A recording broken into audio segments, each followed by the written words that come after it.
Let me ask you something. If you went in for a raise and instead of giving you a raise, they took away $2,500 from your salary, what would that mean to your bottom line? How would you feel? What's on the table right now potentially has that same effect, that it's going to take money away from your everyday living expenses. And that's real money that you use every day to make your life and the lives of your family better. If you take away the $2,200 from my paycheck, it will severely impact my family.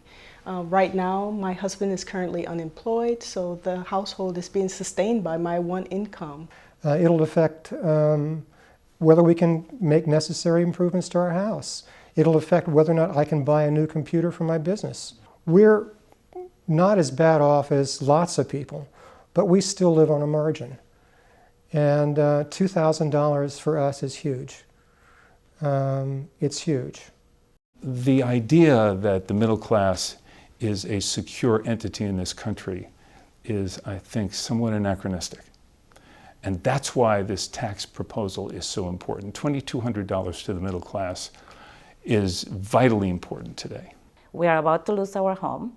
We have our oldest son going to college, and then we have two other younger ones that also we plan on them being in college, and we are not sure how we are going to pay. This is an opportunity for all of us, regardless of income, to make a difference, to contribute to making this nation continue to be as great as it has been.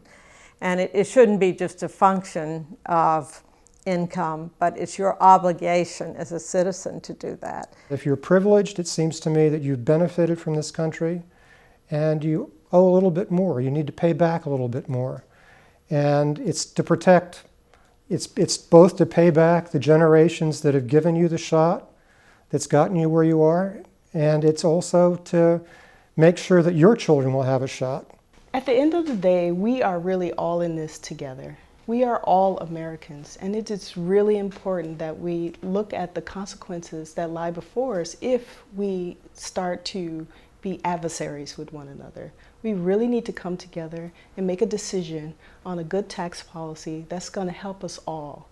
You know, having the problem of having to pay more for a $250,000 salary, that would be a really good problem to have. Can you pay $2,000 more in taxes? Can you? Well, if you cannot, then you got to support this. Most people I know cannot possibly pay $2,000 more in taxes. If you cannot, then get on board.